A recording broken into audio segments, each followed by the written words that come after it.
Thinking about how painful it often is to engage government services, wondering when the private sector will transform to digital. Pause, think about it with intentional thought, and consider where we go from here. Stay tuned and hear C. Alan Johnson's perspective on how to make a Bahamas a digital wonderland. Join our co-sponsors, Page Investment and Dom Dev Enterprises, and our friends at Islandese Realty, D1 Development, and Sammy's Chicken. Post your questions. Ask whatever you want, and we will endeavor to do our best to answer them. We'll be right back. Something to think about with Dale Happy Knowles.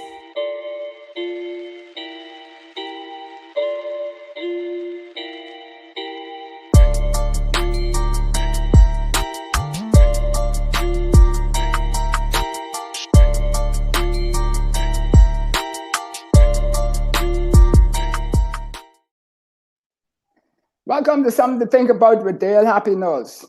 What we think, we become. What we radiate, we attract. And what we imagine, we achieve. Let's change the narrative 2 for 2. This evening, as I mentioned, we are here with C. Alan Johnson, better known as the critical thinker to many of us in the media space, social media and wherever else. But we're going to be talking about some other stuff in his portfolio that you may not be familiar with tonight. So, C. Alan, welcome to Something to Think About. Thank you for having me. It's a pleasure. You're welcome. So, C. Alan, like I mentioned, most people know you as critical thinker. You are very much active in the community in terms of your social, civic, the political, religious, whatever means in helping people understand where we at, coming with a wealth of data to back up your thoughts and so forth. But I don't think they know that you are an actual IT professional.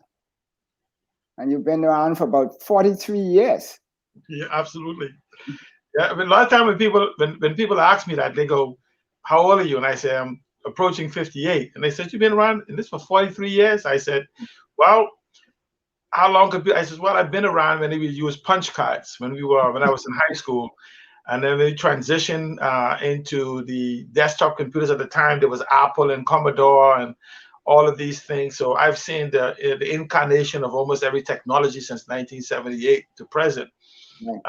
I've had the privilege of working at IBM in the early years of the development of the IBM PC, desktop PC, and the IBM PC Junior, and the what eventually became their version of the laptop.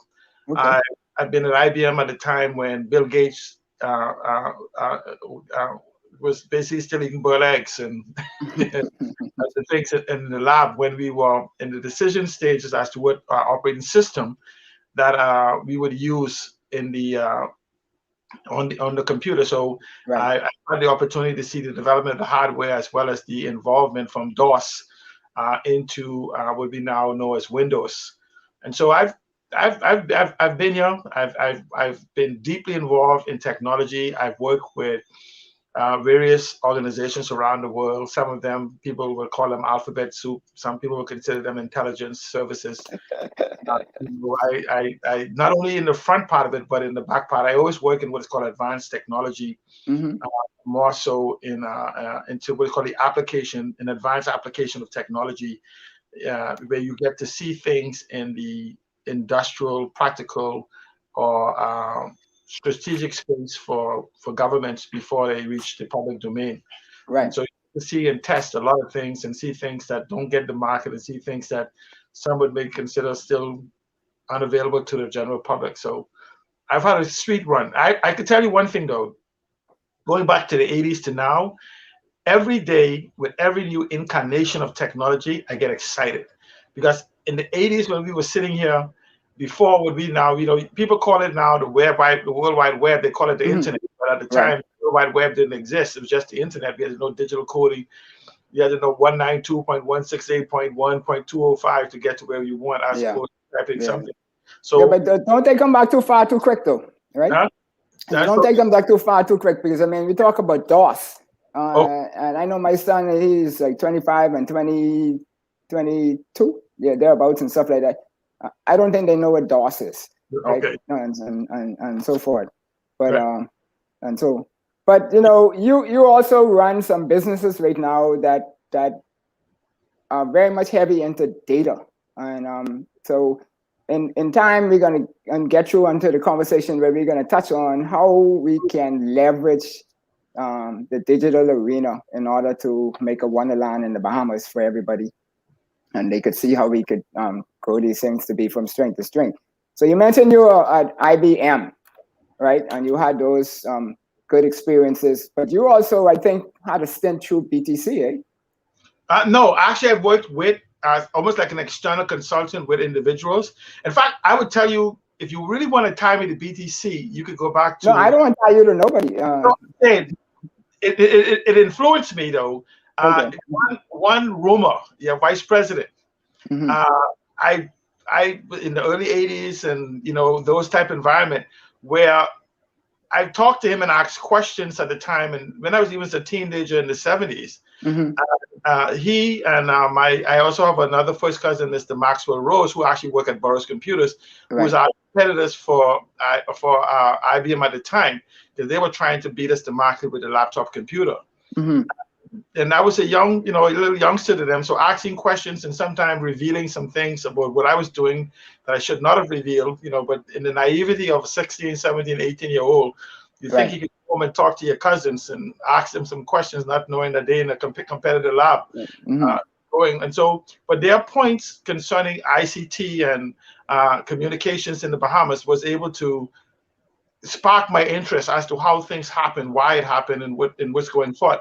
But after I came home, doing the incarnation of when Mr. Bradley Roberts in the early 2000s, from 2002 to 2007, I spent a number of time acting as a personal advisor to him, as opposed to BTC itself. Right. And that's going to play a big role as to how we're talking today, because I mean, Mr. Roberts by himself was an innovator of sorts.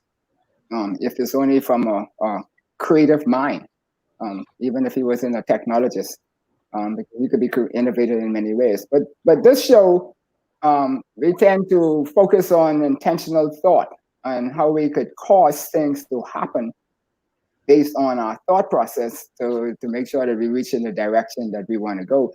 And so we want to open the minds of the Bahamians to things other than the traditional, other than what is considered the routine, what everybody considers go to school, get a job, or go become a doctor, lawyer, accountant, etc. You know, these fields of digital and technology and so forth. And so, you know, I was exposed to radio through Michael Diggers of Michael Diggers and Associates, and he felt that the cornerstone of the Bahamas was built off of sun, sand, and sea, and not necessarily from what we see as a tourist, but from a point of view of the resources behind sun, sand, and sea. And so I added to those two, whilst we were on the Blueprint for Change, people and digital. And so we want to tap into digital tonight. And so when we look at that, we also know that we want to create this environment where we will have what we consider a new built environment. And then what we will be able to do is to intentionally decide how we want to move forward. So, Madam Producer, you want to put up that definition on the screen for us whilst we have this conversation a little bit. And so the persons could read from there on the screen that the new built environment is the political, economic, and social environment of our society formulated through international thought and action designed to create a greater opportunity to build the highest quality of life for our citizens, residents, and those subscribing, so forth and so forth.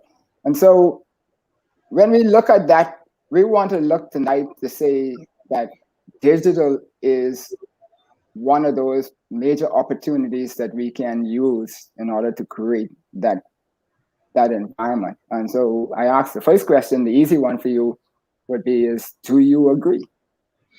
Absolutely. But just let me define two aspects of digital.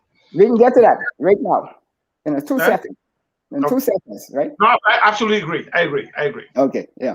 And so we mentioned earlier that I started out at BTC. And so that was in 86. And in 86, that would have been right after they first started the first digital switch back in Nicholstown, Andres. And so, and then I would have been the one to champion that. But we moved in from telecoms where the services resided with the telecoms operator. And we went back, you talk about DOS, you could also mention some of the older switches, which is mechanical down to now digital, and to help people understand the difference between those. And the idea is to push the services out to the customer so that they could have control and the freedom to innovate as we go. So as you mentioned that we looked on the Ghana's IT definitions and we have digitalization and business digital transformation.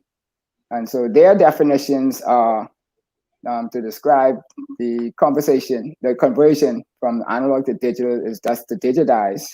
And because I think people get mixed up as to what the three of these things are. And when we talk about digital, that we really now are talking about the last one. So if we go to the second one, which is the digitalization, which is the use of digital technology, BTC did a lot of this, to change a business model and to provide new revenue and value producing opportunities. Well, at least we provided the opportunity for them to do that. Now, I don't think the businesses really did that. And then now the last one is the businesses, which would be the digital business transformation, which is to represent the process of exploiting digital technologies and supporting capabilities to create a robust new digital business model. And I know your businesses, a lot of them are doing exactly this last one. But if you could step us through the three of those in reference to your history and the like, and we could go from there. Okay, well, I'm involved with technically 4 companies. They all carry the name SandDollar. It's SandDollar Analytics, SandDollar Communication, SandDollar Business Solutions, and SandDollar Communications. SandDollar Communications deals with advertising, market, public relations, and the like. My primary focus is on the analytics and on the SandDollar Business Solution, where we advise businesses. I have a business partner that handles the communication aspect as well as the studio aspect. And so it's a variation, but each of them feeds on its own, but we just didn't want to crowd a particular company identity into one particular company. But the company I work with, SandDollar Business Solutions, work on having companies embrace digitization as part of their part going forward. COVID shows us the effects that a lot of companies, especially in the Bahamas, that was facing in fact, as being prepared for digitization. In fact, an IDB report says that 99.5% of the businesses in the Bahamas at the time of COVID lacked anything but off-the-shelf technology. They call it advanced technology. Mm-hmm. So that basically shows a weakness in our structure in spite of our potential. Let me first say also that I've for almost 2 decades I've promoted the fact that the Bahamas is the most digitally prepared country in the world. Yes. Now, the thing about that is in December 2019, in one of the national dailies, they carried an analysis that says that the Bahamas is the second most digitally prepared country in the world. Now, I don't want people to confuse preparedness with utilization. Mm-hmm. And the fact that we are prepared and the fact that we have not utilized it, whether it's in economics, whether it's in our national development, or even exploit it from going on location. And the reason I use the word location is because when you begin to look at our geolocation and some other aspect of where the future is, which is now today, the Bahamas become number 1. And in fact, if you was to look at and treat Freeport, look at the city of Freeport as a country, Freeport would be number 2. And if you look at Cat Island and treat that as a city, it would be the third, actually treat it as a country. So here in the Bahamas, we have the most digitally prepared country as the Bahamas.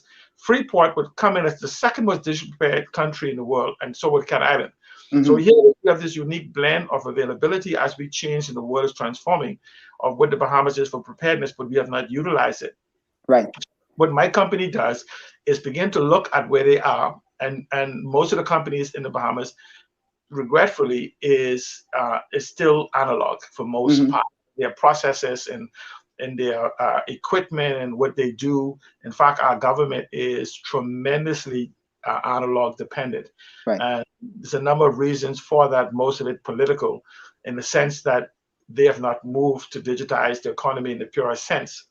So what I do is I take a company from concept to actual reality of digitization and try to have the business owners or principals imagine a totally functioning business from a non-physical realm. How do you do it? So we move them into this concept called a knowledge.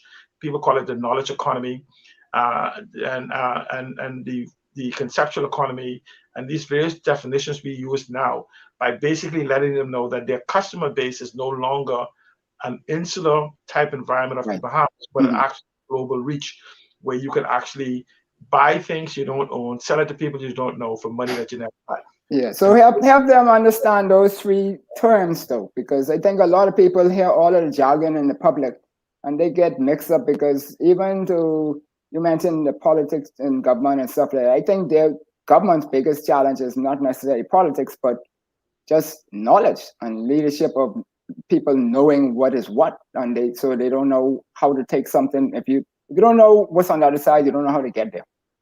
Right. Well, and so if we look at those three definitions and they help people know that if they're in an analog environment today, right, there's some terms that they need to understand, and then there's a process to move through those terms to where they want to go at the end of the day to maximize. Right. The word digitize is basically, let's use a piece of paper as an example. In the old days, even whether it be a media or a government office, you would normally, if you wanted to get a report or something about government or a piece of paper, you would normally physically go down to a government office, or they would mail it to you or something of that sort. That's just an analog process. Digitize means to take that piece of paper and put it in a computer format, in a deliverable format, whether it be encoded for protection or not from viewing. So essentially, we know about email, we now have WhatsApp and etc. Now, instead of you physically being able to go to a place for a physical piece of paper, that you can now send this piece of paper to you in a format that you can print it out. It could be from a JPEG format, it could be from a portable document format, be called PDF from Acrobat. It could be in a number of formats now, and it can utilize where, again, you had to go down there, and that's what we call a pull type environment. You can have documents pushed to you, or if you have some documents where you just have it there for the public domain, somebody can pull it, meaning they can go to a depository. We see this kind of like getting a book from Amazon and the rest of them. So now that you've taken all these boxes and boxes of paper that sits in the government office, and all of the process where you normally would print them a receipt, you would normally print them out a report, it can now be simply put in electronic format and sent to someone. All those files you have can be put into a digital folder. It's the same thing as a filing cabinet, except not a physical location. It's in what we call cyberspace or in some server. And so, digitalization? That's digitalization is the actual, I kind of blended the both of them just now. Digitalization is the actual use of digitized information and application, whether you are selling a product or a service or access to something. This is where, for instance, if you, you remember when we used to go and pick up a DVD or a VHS, we used to go to Blockbuster. So when we convert it to an online environment, that's digitized. When now you can watch it, whether you're streaming it, or what we're doing right now with YouTube and Facebook. This is digitization, the actual delivery of those services. So now where people would normally have to come to you, remember if you had a movie place, you had 5 tapes that was allocated to you by the movie theater that you could use. Now could have 100 or 1,000 people watch the same video, same movies at the same time. They can actually, and so when you even have as a legal person, when you say, before a person used to come to a lawyer's office, sit in front of a lawyer and talk. Now a lawyer can talk by utilizing tools. Technically they are digitizing their knowledge and delivering it through a process called digitization. And so that's what we're doing now post-COVID, or I shouldn't say post-COVID, but post the milestone of COVID hitting. Yeah, COVID accelerated it. Right, accelerated that. But the two of those are really almost 20 years behind. Let me say it right. We are really 20 years behind where we should have been in using these type of tools because they were available. And you mentioned the Bahamas and the report. From my position at BTC at the time, which was Patelco at the time back then, at one point in time, I was sitting on the GSM&A's CTO's advisory group, and our coverage, performance, and resilience per square mile, we would have been #1 in the region. But we never promote things like that, right? So when you talk about those things, that means that the opportunity is so huge for the Bahamas right now, because that's like 10, 15, 20 years ago. And so if we were to continue to advance the Bahamas, the opportunity would be even greater. And so if we look at the last term, I think this might be the right one, where we talk about the business transformation. Yes. And they say, Ghana Group says the business transformation represents the process for exploiting the digital technologies, which we just talked about, for supporting capabilities to create robust digital business models. So, the Digital Wonderland is a business model that I was throughout at the beginning that we were touching on the second half of the show and try and dive down deeper into that. But when we look at this transformation now, and we talk about these concepts, where are we in relation to that? How close are we to being able to provide business transformation? We are at the threshold of a transformation in the whole country. If we can find, again, leadership that not necessarily lean to their own understanding, but basically brings the right people at the right time together to execute without the need for executing themselves. I use an example. I say to leadership all the time, if you were to chip your tooth tonight, would you then want to go and do your own filling, or would you simply buy the expertise of a dentist? Right. But the problem is with our leadership, they want to be the one uttering it. They want to be the one saying it. But at the same time, you have international people that are listening for the proper statements, the proper utterances. Let's use an example. We've been talking about a tech hub for 4 years. January of this year. Let me just correct you on that, right? Yeah. You say 4 years. Yeah, I mean, trying to implement. Okay, I've heard it before. I've heard it for the 15 years. I've been home. Okay, all right. I'll leave that tonight. Okay, I'm just talking about I've heard it from actually for the 18 years I've been home now. But I'm talking about the actual, where they put the team together and have spent millions of dollars in resources. Yeah, okay. And we have spent millions of dollars in resources and we haven't broken ground. But I just want to show you the power of knowing what to say and when to say it. The mayor of Miami did 140 characters. I didn't say words, I said 140 characters. And he stated an answer to Elon Musk, who's having a problem in the technology space as he was looking for some places to go place himself digitally. And he says, you will not have that problem in Miami. And the next thing you know, billions of dollars was flowing into Miami in spending and people anticipating what could happen. Then they start buying up buildings and locations and just trying to be prepared. Well, the Bahamas is more digitally prepared. And so it's just a matter of stating the proper vision that will cause the impetus to actually come to the Bahamas for it to happen. No one can be prepared. When it comes to our location, let me just say this. The Bahamas is the only constitution in the world I've seen so far when thought of digitally, not no modification. Just simply say how you say you take an analog process and digitize it. The document is the same. If you look at our constitution from a digital standpoint, we are the only country today that can give constitutional digital privacy, right, and constitutional privacy and constitutional data protection. Now, let me just quickly say the difference between the two. Legal protection is in law, where the government passes a law and you protect it. If something happens, they go into parliament the next day and change the law, and that no longer protection isn't there. Okay. Constitutional protection requires a referendum change, meaning that it's not a simple process that we have seen referenda here in the Bahamas have been attempted. Right. So when you can begin to give the world has basically moved to a data format.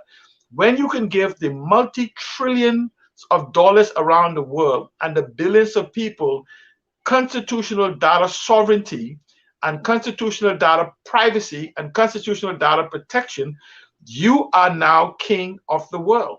And we can do that now. It isn't where we require to build anything, because when the demand comes from the world, people like Dell and Microsoft and Amazon and all those other people will run to the Bahamas to meet the requirements that the world demands. And it begins to allow us to grow an environment that no one else can achieve. When you talk about the fastest cable in the world right now that's being constructed from the West Coast to the UK and China and the rest of them, the Bahamas becomes the ideal location for the back end of that. And so when you start talking about double the speed in fiber, now it's quadruple the speed. When you start talking about trading and data and exchange and everything, speed is everything. Right, and so we can become the gateway for the Caribbean, for South America, and for the world if we just see ourselves in the potential of the emerging reality of the world today. You know, that word you said just now, the gateway, that was the very first project that I had at BTC in 1986 that I was assigned to. I was assigned to it from a transmission point of view, and then the next year I was moved over into engineering, and then I became the lead for it on the switching side. That's when I moved into the switching side of the business. And the gateway switch that we put in place then was equipped to be provided connectivity to Europe. And that's when you had all the offshore banks was coming to BTC and having direct circuits because they didn't want to go necessarily through the United States. They wanted the direct because they didn't need the latency and all that other stuff. And so they went direct. We had to all major Caribbean islands, and the Bahamas was supposed to be a gateway hub. And every year since then, we tried to do it in a different way, even up to the point where we had the BDSNI submarine cable to provide connectivity south, north, east, west, etc., and so forth. So, but to help you on the point that you mentioned in terms of what the businesses wanted to do, in 2006, when I became an executive, I went to Cisco, and Cisco was prepared to build a lab, an incubator lab at COB, where they would have funded an XYZ, etc., put it in place, help the children become entrepreneurs in the tech arena, the digital tech arena, and be able to do all of these nice things that we see the different apps people are doing and other things. They could have been doing that from 2006. And so, you know, I asked the question, bring that up so we could say, if we were to do those things, where would that put our society in terms of? We would, in fact, we would literally import people. I can see, like, so now, let's say, for instance, the city of Freeport. We look at Singapore with 6 million people and Estonia and all these other places that we admire. I think we will actually have to have a full-time team just to control and manage growth. That's how exponential the growth will be. I almost, you know, sometimes when I think about the potential, I get nervous. Because I says, how do we grow from what we call 400,000 people in the population to literally millions in a matter of a year, 2 years, 3 years? How do we manage and control that growth? And that's what kind of scares me, because I see us struggling with the smaller things. And so again, I wouldn't want it to be subject to a small group of political appointments rather than those who possess the understanding and comprehension and competency to execute it. But let me give you an example. Singapore, that we admire and often quote, is only 30 square miles larger than Freeport. I didn't say Grand Bahama. 30 square miles larger than Freeport, and they have 6 million people living there right now. So when you look at the fact that Singapore could fit into Grand Bahama at least 3 to 4 times, the potential just from this island alone, because we have a stronger bedrock in spite of the hurricanes technology exists right now, that we can grow. I mean, it's if someone can actually see it, it becomes almost scary, because you say, well, how do you manage to grow? Because it isn't where you simply, it cannot be an ad hoc environment, because you're talking about literally the top 5 digital companies on day one or passing the proper legislation begin to look for space in the country. And this is where I say we have to then look, before we jump into that, look at changing our land laws and look at changing our immigration laws to secure who we are. Because again, Singaporeans don't worry about citizenship because they're protected in that respect for the citizenship law, and they don't worry about the loss of land, because again, Singapore government itself has a land trust type environment to protect the use of land. In fact, in Singapore and other places, when you want to build from a 2-story up, you need to buy the space above your house just to build the 2nd floor or 3rd floor. So yeah, so when we look at that, then that is exactly why this vision I had of a new built environment is that it's an intentional action to create that environment so that you could do the things that you talked about just now and so forth, right? It has to be intentional. It has to be intentional, because ad hoc, and when you go to speak to the individuals you invite, they want to see that intent. They want to see deliberate intent 5, 10, 15, 20, 30, 40, 50 years. Because they're not going to spend almost $1 billion on a building based on your 5-year plan. They're not. They're looking at longevity. You know, we've been using Facebook since 2004. Most people would think that, you know, that has been here forever. But when you look at the advancement of technology right now, no one builds ad hoc now. It has to be building into the future, designed for expansion, which gives us unique ability from the cooling, from the seawater cooling that's been examined, from our geolocation. We have 400 million people on the left, 400 million people on the right, and a couple of billion people across the water, all looking to come through this gateway. And so we become gatekeepers of data. The beauty about it is, you know, when we talk about these type of environment as if we're going to assemble some computers and this, all that stuff, I say that era for the Bahamas is past. We are now need to move our people into the digital economy, which I said, like, again, there's a small digital, which is a consumer-based economy, and then there's digital global economy, the knowledge economy, as well as the conceptual economies. And so these are where the intelligentsia and the minds, and we look, again, as you say, for Cisco and others, where we actually, as we build this environment, purpose-built environment, we begin to build the intellectual support that is necessary to sustain this. And it's going to be where we may have to plan 10 years in advance, that we already know in 10 years, we're going to be sending awesome individuals who will not even come back to the Bahamas for another 10 years to take their position and role in what they want. And so it isn't like you say, oh, just go study and we're going to just put you in place. You're now talking about controlling data for the world. You know, you're talking about controlling telecommunications for the world. And so it isn't, and so again, it's purpose built. And if you cannot do this without it being intentionally built. Right. So we're coming up onto the break now and so forth. And so before we go though,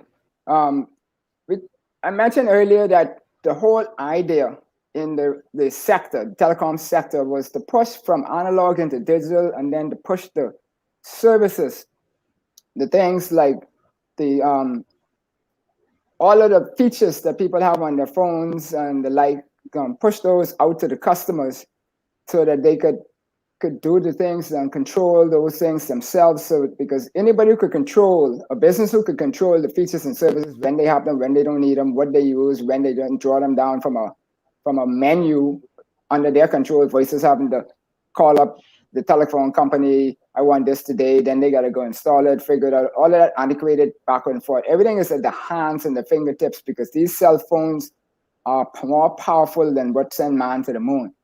So Absolutely.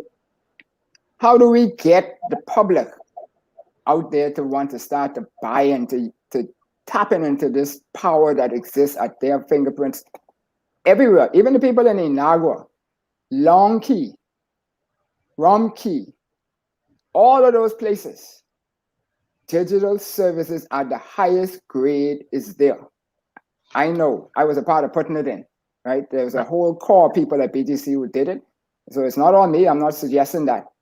But we know it's there, but we're not, that's like sitting on gold and not using it. The key word there is this. When you guys built the infrastructure, this built infrastructure, you were depending on what is called a pull. You were looking for demand. I think we're at a stage right now that we have to use push. We can't use an option. It's like you can't tell you because you feel comfortable. You know, remember when, like you say, when you say at one time you had to get up to change the channel, you have to now walk in there and say you will no longer be getting up. You press this button, we're chaining you down. You don't have a choice. You have to press the button. This is what it is. As long as you keep giving an option, they will take the path of least resistance, not knowing that digital is an easier path. And so we can't give choices. We have to deliver, again, this is the word you use, the built environment. When we start talking about education, we must go with a purpose-built education. We simply say, we will be delivering education 24 hours a day, 7 days a week. It's not an environment from 9 to 5. 9 to 5 is for your socialization and for you to catch up. So we have to look at the technology to advance it. No longer sending teachers down. They're not billing multi-million-dollar billings unless they're going to be shelters for hurricanes. And so and again, telemedicine, where we have the bandwidth that's quite capable of literally redesigning the outer islands. But if we choose the built environment, but we decide that the Bahamas is going to become digital paradise, we are now talking about literally not a island like Freeport. Freeport may be what you may call the heart of it, but you can't exist without the legs and all the other things. So essentially, almost all of the 30 uninhabited islands becomes target, because you're no longer talking about building these infrastructure we so used to talk about for industry. We're now talking about virtualization in the Bahamas, where millions of people can work in the Bahamas as long as we have the digital access, and they're controlling those infrastructures that's sitting someplace else around the world. And so they want to enjoy the sun, sand, sea, and the service we provide.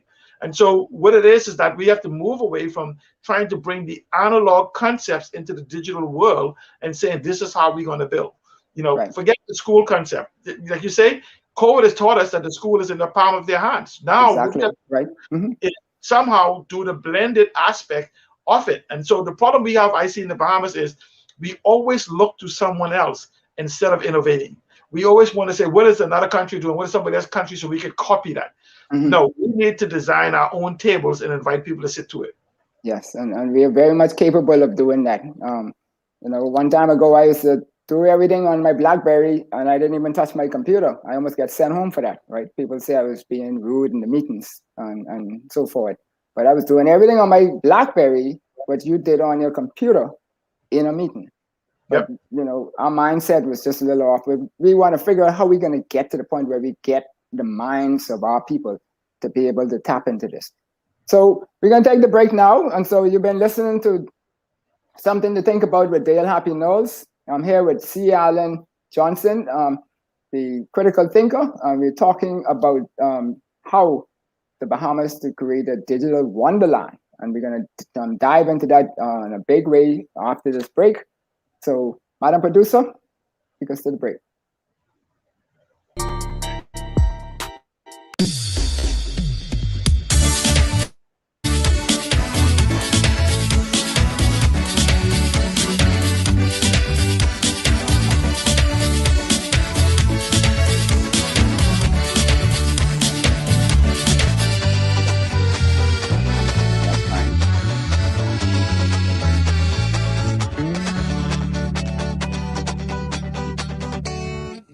Sammy's Chicken. There's nothing like it.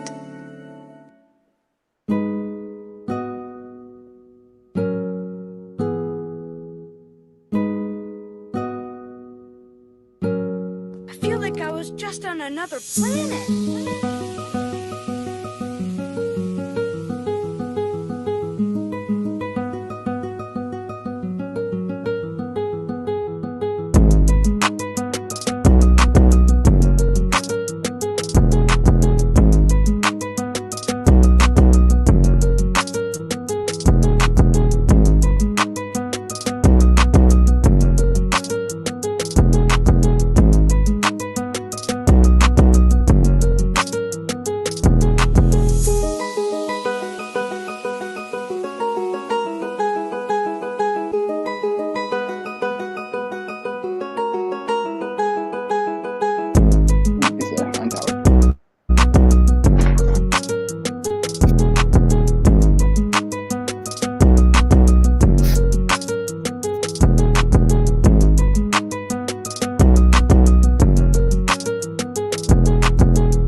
Welcome back to Something to Think About with Dale Happy Knowles. We've been here this evening talking with C. Allen Johnson about creating the Bahamas so that we become that wonderland, the digital wonderland. C. Allen, that music pumping so much, man, make me want to go dancing before the lockdown comes this evening, man. I love it. Awesome, man, awesome. So friends out there, be sure to remember you have the opportunity to ask your questions, post them online on YouTube or Facebook. We will get them, and as we see them come in, we'll try to answer and address them in the course of the conversation that we're having here this evening on the Digital Wonderland and digital, and where we sit and where we can be. And so as we were talking before, we touched on the power of digital and where we came from and where we are now. And so we want to now know, where do we go from here? And so, C. Allen, we have some years ago, beyond the Cisco scenario, in talking with a good friend of ours, Monty Pratt, and yes. I was talking about how we could have, rejuvenate Grand Bahama. And I was saying all of these old buildings and the like, we could have used those for time sharing to get all of these, the Ciscos and the Amazons and all those people to come on offshore headquarters, etc., like the banking industry did somewhat. But use it because of the power of digital allowed them to work from wherever they wanted to be, and we could give them the incentives. There's already a port, a free port, free zone, and so forth. And then I was talking about how we could leverage all of the resources that we have in the country from a tourist point of view, and to digitize those and digitalize those and so forth, so that they could become an industry in itself. And so he didn't like my word, and so he changed the word to Digital Wonderland. He said we could become a Digital Wonderland instead of my time sharing scenario. So tell us now. But it's I think you were onto something. You might have been ahead of your time. Well, the people always tell me that, but I don't know. So the thing is now, how do we activate that? How do we get that rolling in our environment that we have here in the Bahama line? You touch on those, like in the concept of digital wonderland or digital paradise, where I call it, because we're already in paradise, is the fact that there's no such thing as an abandoned space because of the digital infrastructure that we have, and we can quickly lay here on Grand Bahama based on our layout. All those abandoned buildings become an excellent opportunity for digital nomads, workspace, play space, whatever it is. We couldn't fix them fast enough. In fact, we'll have to start to begin to look vertical to accommodate the demand that will come to Grand Bahama. When you talk about when people have to understand, let me just say that the Bahamas, just look at where we were at the beginning of COVID. We were almost 20 years behind the curve. That's not my report. That's actually an IDB report that said that. So, hold on now, 20 years from, let's clarify this now, 20 years from 2020, the digitalization transformation portion, not necessarily the other portion, because the other part has been there for almost 30 years. Yeah. We talk about utilization, right? Yes. Okay. So when you look at the fact that now you're talking about that COVID has accelerated the world almost at a year per month, as far as advancing technology and adoption of new technology, adopting and adapting. It creates now an environment of even a higher demand for the Bahamas from its geolocation as well as an infrastructural for an environment. And so what we consider as old, and all you have to do is go down into some old areas of Miami and see what those old buildings are calling. I remember apartments that I could probably got the whole fourplex for 50 grand 30 years ago, now selling $1 million or $2 million for each unit. Yeah, I went to school in Miami and I know exactly what you're talking about. Some people asked me to tap into that, but I have no money to deal with that. Yeah. And so, but again, so here we have the unique opportunity. One of the things where we talk about, one of the things we like to use the word tourism. And when I talk to people in the tourism industry, I just let them know tourism is what people do. Right. We now must adopt something called hospitality, and that's what people experience, which encompasses what people do in tourism. And so now when we start talking about this digital preparedness, we're now prepared now for medical tourism under the hospitality brand. I just basically said we have to consider hospitality reimagined for the Bahamas. And so we talk about sports tourism, we talk about medical tourism, we talk about digital tourism, we talk about the millions of digital nomads. If Miami becomes what it is, what is more ideal? Sitting in the crowded concrete jungle of Miami or relaxing 60 miles offshore with golf, tennis, and the beaches and the breeze blowing through. Don't forget the conch salad. Yes, and so and so we just look at all of the various opportunities, and we could become everything that we failed to become by basically reimagining the Bahamas today.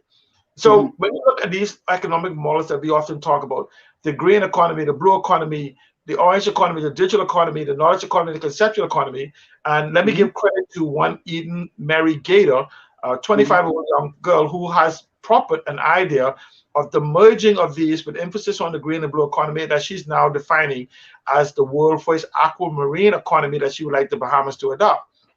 So when you look at the merging of these various economies, the Bahamas is actually ideal for the green economy. The ocean economy, which is the blue economy, is an expansion of the ocean economy. The green economy, we unmatched anywhere. When you look at the digital economy, we are again the most digitally prepared in the world, for which feeds the knowledge economy, and the conceptual economy where ideas are birthed is right here. Then you take the orange economy, our culture and heritage. We the first place the world. We say, let me used to say this. We are in the second digital revolution, third technology revolution, fourth industrial revolution, and fifth social revolution. Never in the history of time would these probably be all aligned again. Isn't it funny that we are now in the fourth industrial revolution, and when they consider the shift of socialization, that we are now back in the Bahamas when Columbus started what we could consider globalization 1.0. Here we are in the emergence of all of these type of environment, right back in the Bahamas, serving as again the gateway to the world.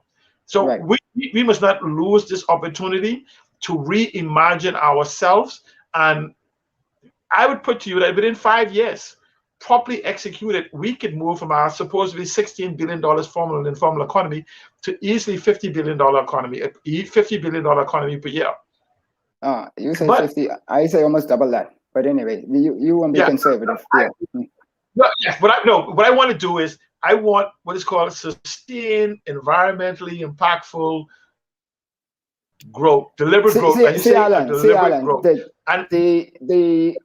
I was told about 5 years, maybe 5, almost 10 years ago, that we have an industry called the shark industry that is almost a $2 billion industry that we are not even touching. So when you saw those numbers just now, people think they're big numbers, but to me, they're small numbers when you look at all of these different things that we're not touching, that we're not benefiting from. You talk about the tourism product and the hospitality. Cruise ship, bed and breakfast, VRBOs, vacation rental by owner. Do you know the number one thing that's growing in that area is called onboarding ships and yachts? So literally speaking, getting from $3,000 to $5,000, $10,000 a week by just having a boat floating in our waters and exploiting our 200-mile exclusive economic zone for behemoths. You're talking about a multi-billion-dollar industry in the boating industry and the leisure boating and sports fishing and all these other different things. We have the largest barrier, the third largest barrier reef in the world. We have the most flats there is in the world. We have the largest bone fishing environment in the world. We have the largest mangroves in the world. We are ideal for exploiting and combining the technological advancement, and the technology now allows us to do things, including financing. We said we are losing financial service and banking. We could bring everything that went to Cayman, Bermuda, and every place else here within 1 year, all back to the Bahamas. And so it's simply because the world has changed. It's no longer paper. Remember, they used to have billions. We have all these locations. It's all But if we give them the laws of protection, the demand for citizens around the world by giving, say, digital citizenship that allows them the protection, the way Estonia give digital passports. Just imagine this for a moment. Imagine having a digital citizenship in the Bahamas, where you now own your data, and Facebook, Google, and all these other people, Amazon, that's making billions of dollars, trillions of dollars on your data, now share in that revenue. Why? Because you are a digital citizen of the Bahamas. Yeah, So, in the old school, I call it that your digital fingerprint. Yes. Each person's digital fingerprint. Everything about you. In fact, you could even register your personal DNA. You could actually register your cancer in case there's ever a cure using anything from that. It goes to your family long after you die. And so it's literally every disease you actually have becomes an asset, you know? So, yeah. And so we can actually become, and this is where the constitutional strength comes from. And we can actually become that sovereignty where we used to say we are the tax-free secrecy. Well, we were never technically, constitutionally, we were a low tax jurisdiction. We should have been marketing ourselves as, and constitutionally, we were never a secrecy jurisdiction. Our constitutional does not protect secrecy, it protects privacy. And so look at the digitalization of those things. And you ask what can be done. Their biggest fear, and we spoke in the beginning about the political will, is where right now today we are facing an exponential crisis right now in our economics and maintaining the civil service of 42,000 individuals. Now, a lot of people want, that's the permanent and pensionable, that's the contract workers, that's the temporary workers, the government corporations, everything, 42,000. We got a pension debt that is managed on a daily basis, that's paid from that's nowhere on the books anywhere. That's not part of our national debt. That's at least $5 billion. Yeah. So if we look at those things now, they are challenges that we need to overcome. So let's see how we could get to overcome those, right? And so you mentioned. Let me finish just one point. Okay. Those same individuals can be transferred to us. We may not consider they have value. Let's look at all of the Caribbean who is not as advanced or digitized in us. Right. Those individuals that the government is so afraid to say we may have to let them go because we can't carry you, can easily be transitioned into moving into these countries, some of them without ever leaving the Bahamas.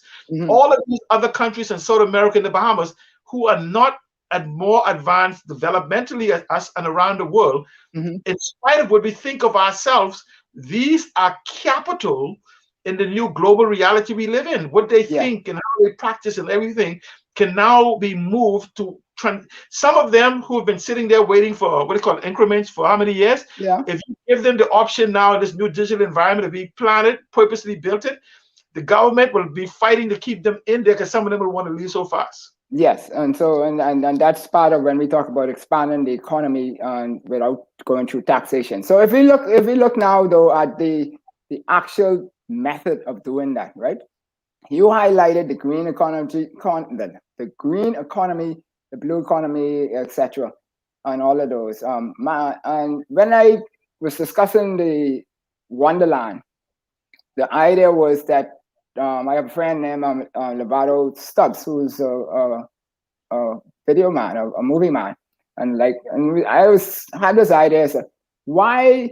And the COVID thing now is a key time to do it when we didn't have people here, and I was saying, why can't we just hire the right resources, divers, filmers, this, that, the other, and create and use maybe a partnership with somebody like a Disney or whatever, and partnership and create a virtual environment of the Bahamas. All of those areas you talk about, in the sea, the ocean, the deep sea, the sunken treasures, this, that, create these snippets that people could go on and watch. And then those things would be the draw to get people to want to come and actually touch, feel, and taste these things versus just seeing it virtually. The virtual environment and the AI environment, to me, are key in our future, and they all reside on digital. So how do we do that? Well, you hit a very important point. We spend tens of millions on tourism, on marketing, when we have at least $200,000 minimum who can actually do the marketing for us if there was some benefit in it. And so you're talking about, that's the orange economy that you just spoke of, creating the what people want to experience without here. About 2004, 2005, I appeared on another talk show by one, believe it or not, hosted by one Jeffrey Lloyd. We talked about a concept called the metaverse. Well, guess what? at the time when we talked about it there, we talked about this whole virtualization and augmentation and virtual reality and augmented reality and artificial intelligence. And this was literally, so Jeffrey Lloyd and I spoke about it 17 years ago. Well, Facebook founder has committed a few $1 billion in developing this so-called metaverse to experience a location without actually going to the location. And we've seen shows that simulate this type of environment. Well, you don't have to, idea. You don't have to make believe of it. We actually live in the paradise that we brag that millions of people want to come every year. 7 million people, we said in the last thing. But believe it or not, 40% of those every year are new customers. So imagine where we make the Bahamas accessible in this new virtualization, artificial intelligence, and you don't have to recreate these, because as you begin to recreate, you need more data, more bandwidth. So if you don't have to recreate that in the background, it actually exists in reality. It puts us in a prime position to dominate the orange economy. Yes, very much so. And actually, each one of those can expand because they leverage each other. And that's the way I see it. I don't see them as individual economies, but in the Bahamas, I mean, the bottom line is we all know God lives here, right? And so he put us all in these things in a position so that we could benefit from each of these things.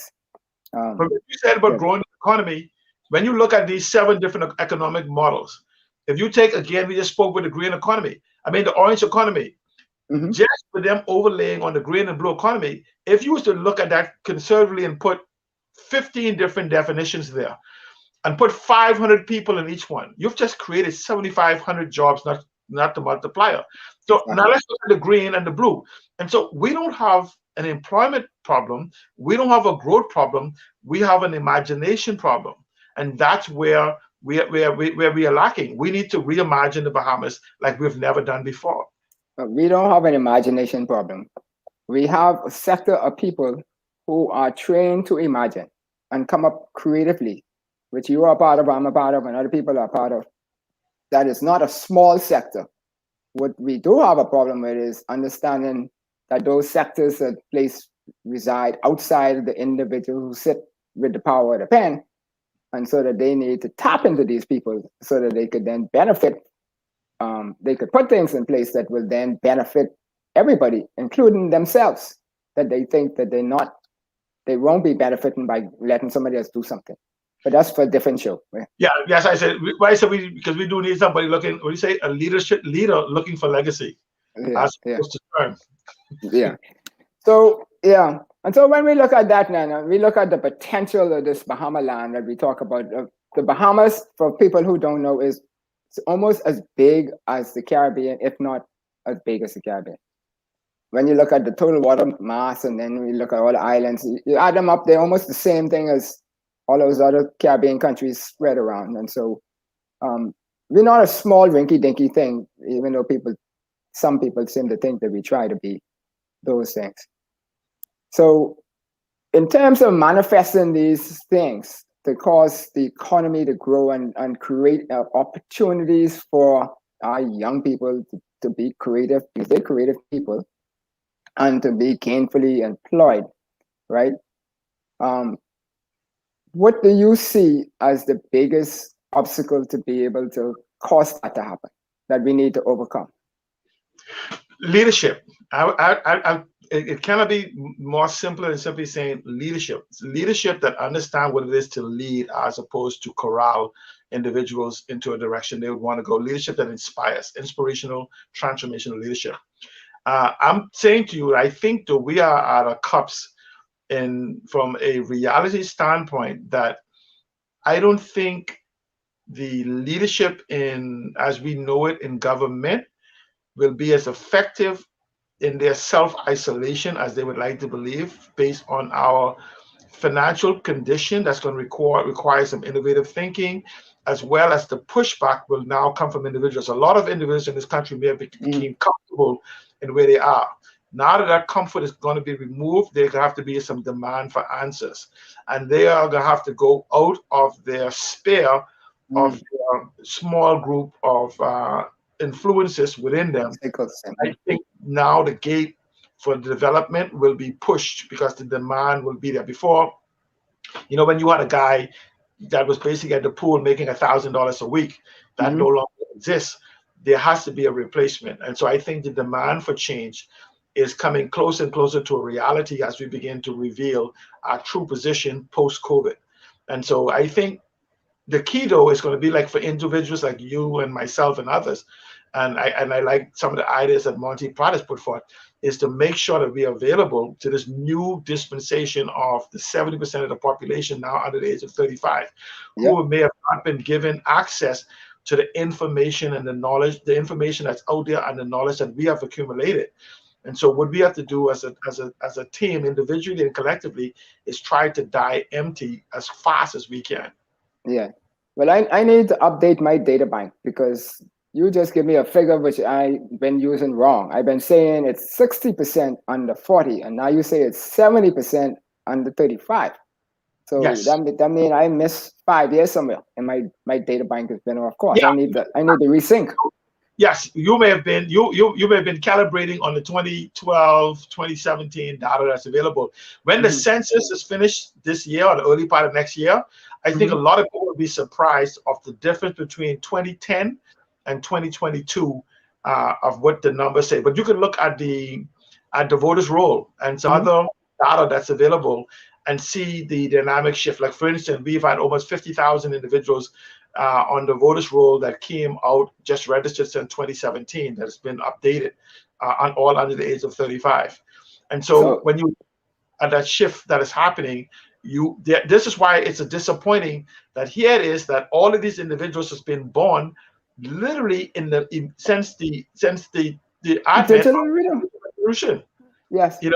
And they were born in the second technology revolution and the first digital revolution, and the Bahamas being digitally prepared, and we are not giving them the tools. I think they have the ability. We've just not handed them the tools. Like you say, we're gonna be surprised when we hand them pencils that they already know how to write. Yeah, some people don't really realize that a pencil is a tool, right? At one point in time, that was a very innovative tool. But I mean, my eldest son, he grew up only knowing digital games, right? We intentionally, at least I intentionally, forced that to happen, right? And because I knew it was coming, and so forth. So he is a millennial. My other son is a digital native, so they only know that environment, right? And so you say 70% of our population is under 35, so they mean they already equipped to grasp and run and create and whatever else in this arena. So how then do we get to enable them so that, I know they need money and there's people who have money, but how do we get to enable them? What do we need to do to put in place to cause this to happen? And then I think more important than money, I think we need to let them know that their minds are what the future is about. It was what is oh boy, he was in charge of the UK. What is the miss with the hat with the hat? Churchill said the future wars will be the future empires will be built will be the empires of the mind. We are there right now. And so we have to begin to teach them money don't make money. It is only when money is put with ideas that it multiplies the value of money. So we have to begin to cultivate them that their thinking is more valuable than the money. And with the proper idea is developed, the people with money will find them seeking to multiply what they have. And they can keep a part of it. And so when for instance, we talk about this built environment, do you know, if you look at now with the technology that's available today, we can build hotels and apartments and buy cruise boats and yachts right now before the people even come to take use of it. We see it, we have silently watched it done with Atlantis and Bahamas and all of these Guvmint that's being built. The thing about now is digitization now allows them, without the major banks underwriting them, to do it today. We call it crowdfunding. Right. We call it blockchain. We call it tokenization. We call it all of these different things. The problem is that we now must take the opportunity to break this down to them. And this is where one of our companies, where we tell people there's possibility today in the Bahamas to have a zero payment mortgage in the Bahamas today. And so the key now, because we have a multi-billion, if not $1 trillion brand look over the long term, the problem is how do we exploit that? For instance, a cruise ship goes in Miami nowhere. They charge $50. They burn gas all night. They come to the Bahamas, but they charge you $300-400 to stop in the Bahamas and save gas because of a brand called the Bahamas. So now, instead of having foreigners come in, because we had something called direct foreign investment, no, in the purest sense, it's been direct foreign ownership. Direct foreign investment is the inflow of foreign capital, not the inflow of foreign ownership. And so what we have to do is now is begin to tell our young people, if you can see it, it must be exist somewhere because you're not greater than God. You cannot see something in your mind that does this. So the key there now is how do we bring this out of you and convert this into a valuable commodity? And that's where we begin to have the conversation to let them know the most valuable asset now is the intangible. Now, just at this point, if we begin to maximize the resources we have in the country in some form of sovereign wealth fund, and that's taking all assets, known and unknown, tangible and intangible, seen and unseen, and putting it into a sovereign wealth fund for the maximizing its benefit. We talk about the 3.5 million acres of the Bahamas. Well, just survey say that we still own 2 million of it, if you want for argument's sake. Well, what if we take 50,000 of those acres, prime acres for development purpose, and not sell it, but put a development value of $300,000 on it? What's that? $15 billion. So so essentially, we just need to reimagine the use of the assets that we have. If we are the third largest nursery where fishes are born and we're supplying it for the world, then is not our value of our oceans in the 3.5 million acres worth billions, if not trillions of dollars? There's some assets in our country by National Geographic that says the value is too much to number. So we don't lack. What we again comes back to transformational leadership. So when we get that, and we also now have to tap into the private sector, because we can't just rely on governments. Governments change, and at the rate our culture is going, with the younger the nation is becoming, we would like to change fast. And so at some point, we might get to the point where we change in quicker than 5 years. But I mean, we don't really encourage that. But the question then is, how do we get the private sector, the Bahamian private sector now, not the quasi foreign private sector that doesn't live here, only benefits from here? I'd be talking about, when I say Bahamian, I'm talking about people who indulge in our culture, right? That you don't have to be born here or anything like that, just the people who are actually a part of the culture and building the culture and building the people and stuff like that. How do we get them involved in this movement? Let me just say, for me, it's always been, people say you're born here to be a Bahamian. I say when the Bahamas is born in you, you are Bahamian. But when you look at the fact, when you say for government change, I think one of the biggest hindrance to us becoming is the fact that we don't know, and nor does members of parliament seem to know what their role is.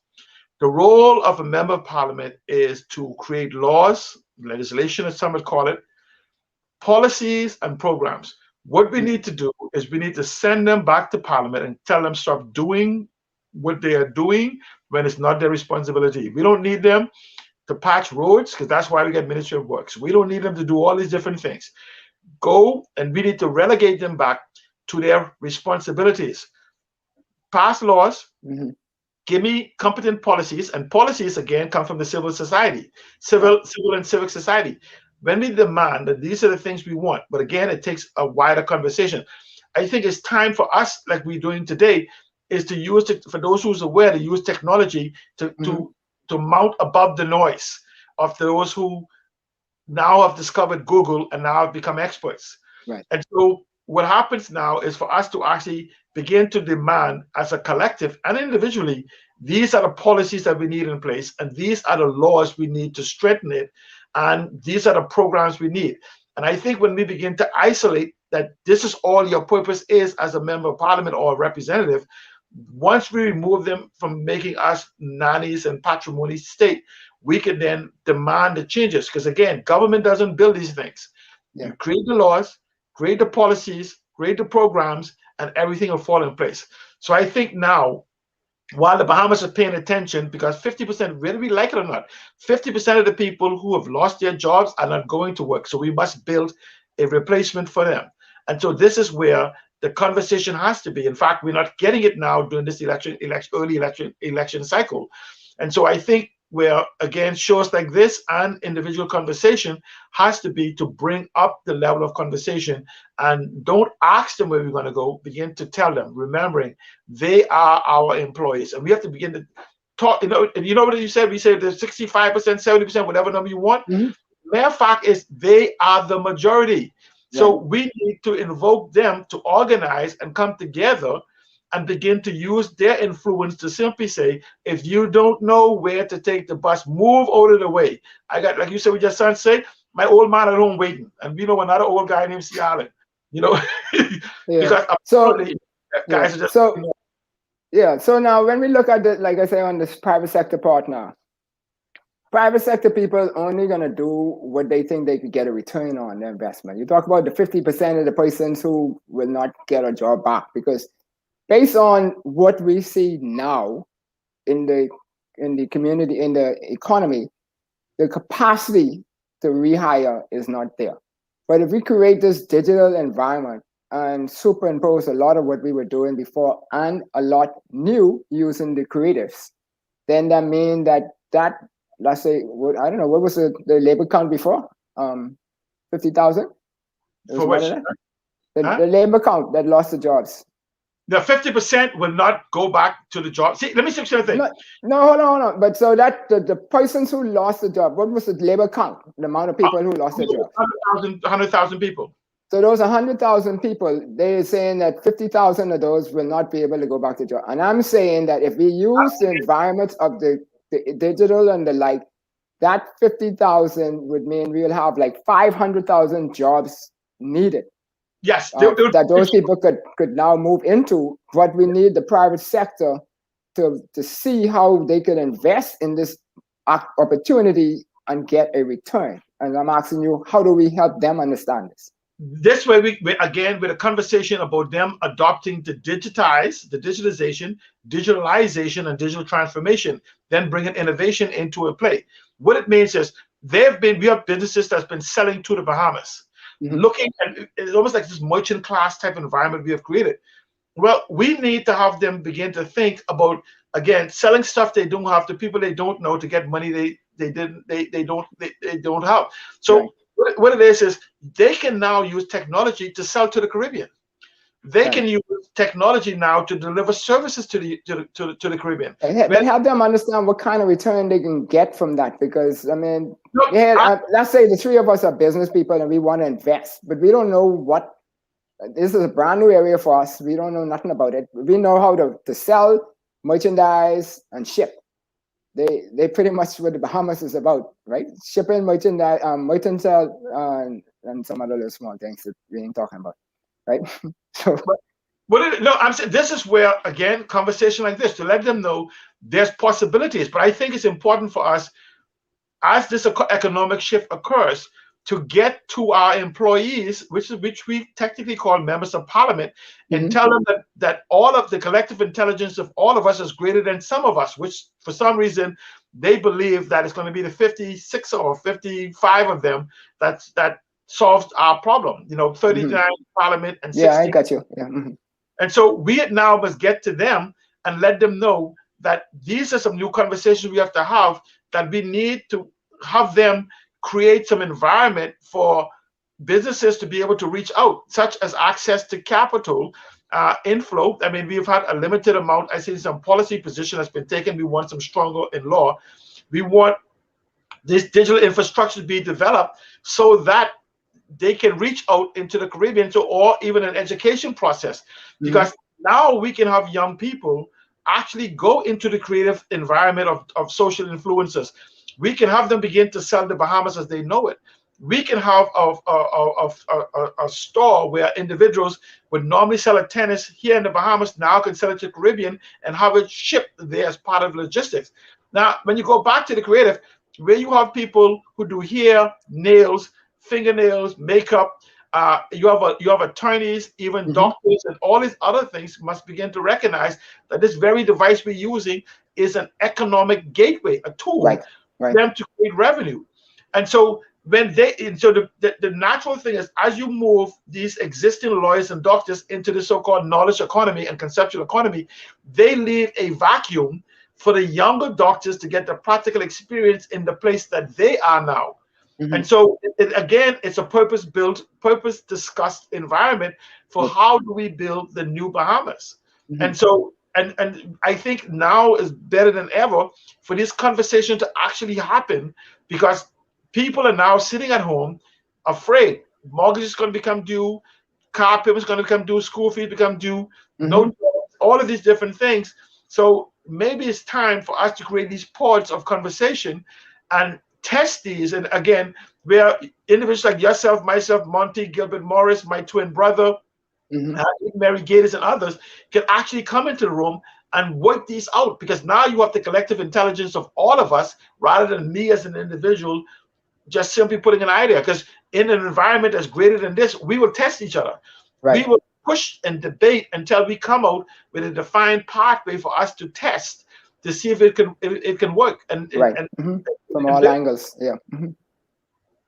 And so the people, I'm with you. The intelligence we necessary exists here in the Bahamas and in our diaspora. And I think if we create the environment, we will be amazed at where we could be in 5 or 10 years from now. Just exponential growth. And I think it'll be shorter than 5 to 10 years. But you know, people always say I always stress the limits. But I mean, that's how we succeed. So, see, Alan, it's been really awesome having this conversation with you. My mom loves that word, awesome. You know, I'm sure I'm going to get fussed out for it, but anyway, yeah. But you know, we need to have more of these type of conversations. Earlier in the month, at the beginning, we had Aaron Green on talking about rights, and then we had the panel of Dr. Gilbert Morris and Dr. Chris Curry, Rowena Bethel, and Nahaja Black talking about the strong leadership in and so forth. And then last week we had a nation builder in Mr. Samuel Stubbs, who was the labor man who caused the majority rule to materialize the way it materialized based on most accounts.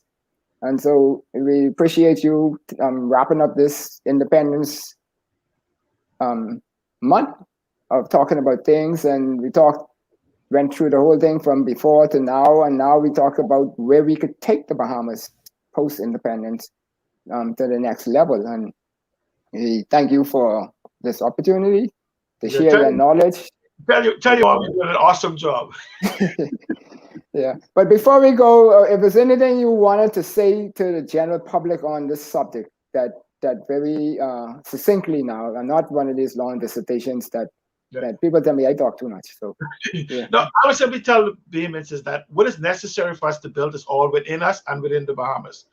And it's simply not believing that because you don't know that it doesn't exist. And so it's important for us now more than ever to put down the colors. And this is where you see me wearing this over here. And so where you see where this Alliance for Change, where you see the three colors, but it's a plus sign, there, minus sign, and what is it? Multiply. I think it's multiply on that. It says, add what is necessary, take what we don't need, multiply the good. There's no division, equal a better Bahamas.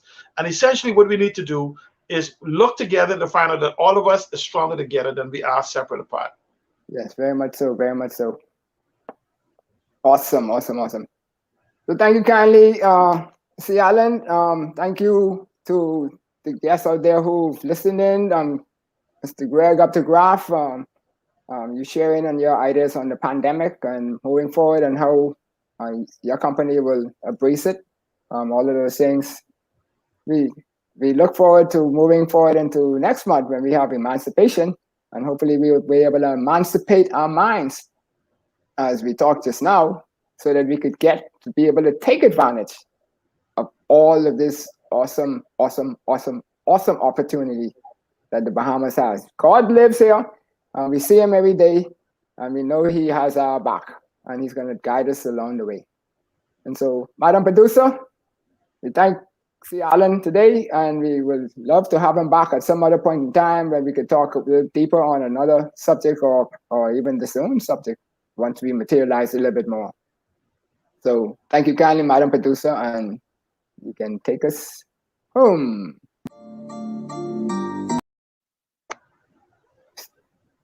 Okay.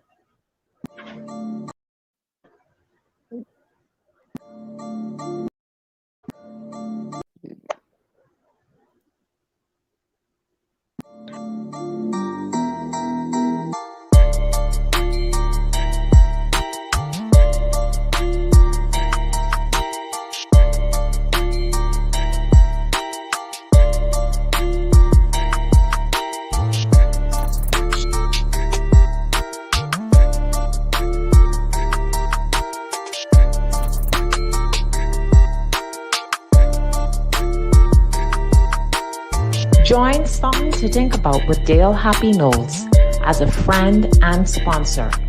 Contact us at something2think242@gmail.com or WhatsApp us at 242-424-0257.